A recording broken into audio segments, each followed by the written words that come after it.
I'm Bobbie Milton. I'm the 11th, 12th grade English teacher here at Marlin High School.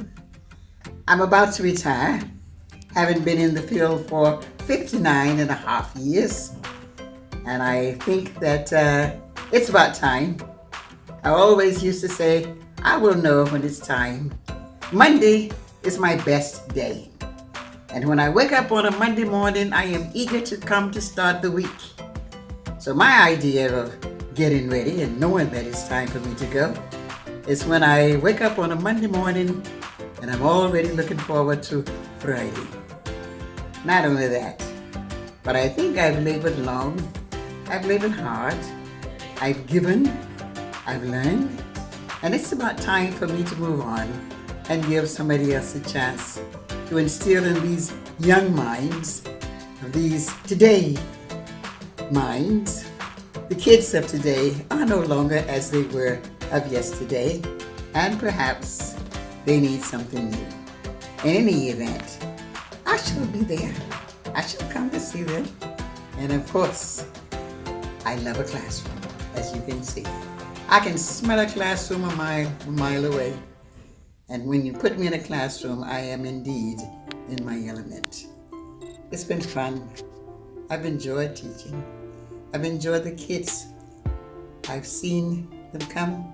I've seen them go. I've spoken with them. And I have had some wonderful experiences for having shared my life with them and for having had them share their lives with me. It's amazing that the young man who is holding this interview was one of my students. Who would have thought that Minister Slugger would be on the other end of the camera, whereas on yesterday, he was looking at me from a different side. I dare say that this is one of my proudest moments. And tell you the truth, this is what a teacher gets. This is the pay that we get when we see the students who have passed through us, by us, be successful in life. And we can look at them and have the idea, I think that I might have done something to have contributed to his success. And not only to Minister Slugger, there are so many. I'm so proud to say that many of my co-workers have been students of mine. To name a few, Ms. Tamika Washington, James Husfield, Celandia Husfield, Coach Hitch, as I call him, and so many others. We are working on the same faculty. Indeed, I have to be proud. These are my products. These are my children. And so I think this is the legacy that I leave behind me. Perhaps I motivated them in some way. Perhaps I may have said something that might have inspired them to become teachers. I'll share with you one of my most rewarding experiences. Perhaps I shouldn't share this. But in any event, my first year at the high school, I walked into the class, looking around at the students. I happened to see one young man who looked a bit more mature than the others. He simply made a mental note that he looks a little bit older. And I passed. Dare say, this young man was a booger. Oh, he gave me a problem.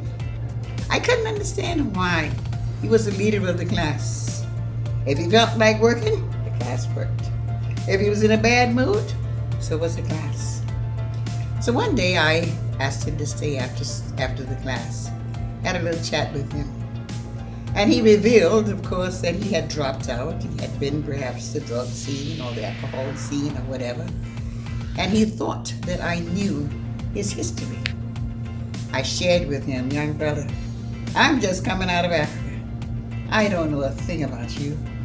And after that, we tended to get along very well.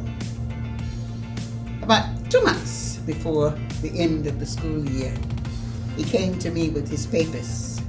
At this time, students went from teacher to teacher to collect their grades, and they would sign off. And he brought it to me. He said, sign this paper. Why? I'm dropping out. I'm not coming back here. Oh no, young man. I'm not signing that paper for you. Sign it. And we went round and around, and I kept telling him I'm not signing that paper. Finally, he gave me a good cussing, and I gave him a good cussing right back. I said to myself, well, it's just his word against mine. Who would believe that I cussed the student? But in any case, he finally said, well, that expletive on you, and slammed my door. So the next couple of days, I asked for the young man. Where is he? Well, he's in AEP. So he did a week. That is what he had been designated to do. And he thought that, no, I'm a man, I'm not going there. In any event, after having done that week in AEP, he came back, and everything went smoothly after that. He graduated. He went into the military. And one day I got a letter from him. And he said, Mrs. Milton, thank you for what you did. I dropped out before. If the teacher had acted as you did, I never would have dropped out in the first place. And that to me has been my most rewarding teaching experience. So that's the way it goes. Teaching is a way of life. And I truly believe that I was put here on this earth to teach. It has been my passion. I've enjoyed it. Teaching is fun to me. I go to school early in the morning, about 5:30, you'll catch me here. And my kids ask me, Mommy, why do you go to that schoolhouse so soon? I say, well, when you put me in the schoolhouse, you put me in my elements. That is what I have enjoyed doing. And I dare say, I will continue in my heart to be a teacher. First day of school, I shall be here to greet the new teachers who are coming in. And so that indeed is my farewell to Marlin High. It's been a nice ride. I've enjoyed my co-workers. I've learned so much from them. And I hope they have indeed learned something from me as well. So long. See you next year. Adios.